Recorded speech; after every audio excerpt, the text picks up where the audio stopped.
Right, ಇನ್ನು ಇದೇ ವಿಚಾರಕ್ಕೆ ಸಂಬಂಧಪಟ್ಟ ಹಾಗೆ ಮತ್ತೊಂದು ಡೀಟೇಲ್ಸ್ ಲಭ್ಯ ಆಗ್ತಾ ಇದ್ದು, ಕಾವೇರಿ ಬಸ್ನ ಬೆಂಕಿ ಹಿಂದಿನ ಅಸಲಿ ರಹಸ್ಯ ಇದೀಗ ಬಹಿರಂಗ ಆಗ್ತಾ ಇದೆ.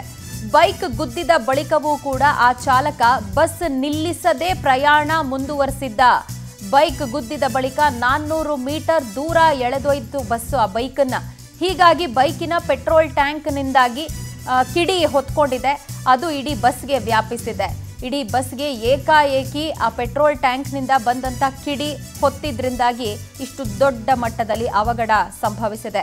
ಕಾವೇರಿ ಬಸ್ ಇವತ್ತೇನು ಅಪಘಾತಕ್ಕೀಡಾಯಿತು, ಅಷ್ಟು ಜನರ ಪ್ರಾಣವನ್ನ ತೆಗೆದಿದೆ. ಇದಕ್ಕೆ ನೇರವಾದಂಥ ಕಾರಣ ಯಾರು ಅಂತ ಕೇಳಿದ್ರೆ, ಮೇಲ್ನೋಟಕ್ಕೆ ಈಗ ಗೊತ್ತಾಗ್ತಿರೋ ಅಂಶಗಳ ಪ್ರಕಾರ ಆ ಬಸ್ ಚಾಲಕನೇ. ಬೈಕ್ ಗುದ್ದಿತು ಅಂತ ಹೇಳಿದ್ರೆ ಆ ಬಸ್ನ ನಿಲ್ಲಿಸುವಂಥದ್ದು ಮಾಡಬೇಕಾಗಿತ್ತು. ಬಟ್ ಆತ ಅದನ್ನು ಹಾಗೆ ಇಗ್ನೋರ್ ಮಾಡ್ಕೊಂಡು ಹೋಗಿದ್ರ ಪರಿಣಾಮ ಇಷ್ಟು ಜನ ಪ್ರಾಣ ತೆರುವಂಥ ಪರಿಸ್ಥಿತಿ ನಿರ್ಮಾಣ ಆಗಿದೆ. ಆ ಬೈಕ್ ಗುದ್ದಿತ್ತಲ್ಲ, ಅದು ಫ್ಯೂಯಲ್ ಟ್ಯಾಂಕ್ಗೆ ಕೂಡ ಟಚ್ ಆಗಿದೆ ಅನ್ನುವಂಥ ಮಾತುಗಳು ಕೇಳಿಬಂತು. ಚಕ್ರದಡಿಗೆ ಸಿಲುಕೊಂಡಿತ್ತು ಅನ್ನುವಂಥ ಮಾತು ಕೇಳಿಬಂತು. ಮೋಸ್ಟ್ ಪ್ರಾಬಬ್ಲಿ ಈಗ ಚಕ್ರದಡಿಗೆ ಸಿಲ್ಕೊಂಡಿತ್ತು ಅಂತಲೇ ನಾವು ಕನ್ಸಿಡರ್ ಮಾಡಬೇಕಾಗತ್ತೆ. ಬಿಕಾಸ್ ಆತ 400 ಮೀಟರ್ ಅದನ್ನು ಎಳ್ಕೊಂಡು ಕೂಡ ಹೋಗಿದ್ದಾನೆ ಮುಂದಕ್ಕೆ.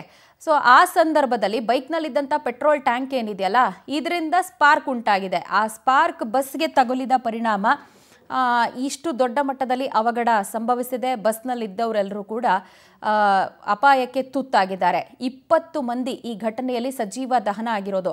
ಸೊ ಮೇಲ್ನೋಟಕ್ಕೆ ಗೊತ್ತಾಗ್ತಿರೋದು ರೀಸನ್ ಏನು ಅಂತ ಹೇಳಿದ್ರೆ, ಚಾಲಕನ ದುರ್ವರ್ತನೆ, ಆತನ ನಿರ್ಲಕ್ಷ್ಯತನ ಈ ಅವಘಡಕ್ಕೆ ಒಂದು ಮೇಜರ್ ಕಾರಣ ಅಂತ ಹೇಳಿ ಗೊತ್ತಾಗ್ತಾ ಇದೆ. ಇನ್ನು ಒಂದೊಂದು ಕುಟುಂಬದ್ದು ಕೂಡ ಒಂದೊಂದು ಕಥೆಗಳು ಖಂಡಿತವಾಗ್ಲೂ ಇರುತ್ತೆ. ಈ ಸಾವನ್ನಪ್ಪಿದವರು ಯಾರ್ಯಾರಿದ್ದಾರಲ್ಲ, ಅವರ ಕುಟುಂಬಸ್ಥರು ಅಥವಾ ಶವದ ವಾರಸುದಾರರು ಬಂದಂಥ ಸಂದರ್ಭದಲ್ಲೇ ಅದೆಲ್ಲವೂ ಕೂಡ ಬೆಳಕಿಗೆ ಬರುತ್ತೆ. ಆದರೆ ಇಷ್ಟು ದೊಡ್ಡ ಮಟ್ಟದಲ್ಲಿ ದುರಂತಕ್ಕೆ ಕಾರಣ ಆಗಿದ್ದು ಮೇಲ್ನೋಟಕ್ಕೆ ಆ ಡ್ರೈವರ್ ಅಂತ ಗೊತ್ತಾಗ್ತದೆ.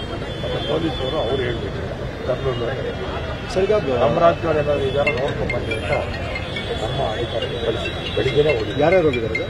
ದೇವನಹಳ್ಳಿ, ಮಲ್ಲಹಳ್ಳಿ, ಬಾಗೇಪಲ್ಲಿ. ಸರ್, ಇದು ಇವತ್ತು ರೇಡ್ ಮಾಡಿದ್ದಾರೆ. ಬೆಳಗಿನ ಜಾವ 4 ಗಂಟೆಯಲ್ಲಿ RTO ಅಧಿಕಾರಿಗಳೆಲ್ಲ ಸೇರ್ಕೊಂಡು ರೇಡ್ ಮಾಡಿದ್ದಾರೆ. ಅಂದರೆ ಬೇರೆ ಬೇರೆ ರಿಜಿಸ್ಟ್ರೇಷನ್ ಗಾಡಿಗಳು ಇಲ್ಲಿ ಓಡಿಸ್ತಿದ್ದಾರೆ. ಇಲ್ಲಿ ಕರ್ನಾಟಕ ಟ್ಯಾಕ್ಸ್ ಕಟ್ಟಬೇಕು, ಅದನ್ನು ಕಟ್ತಾ ಇಲ್ಲ.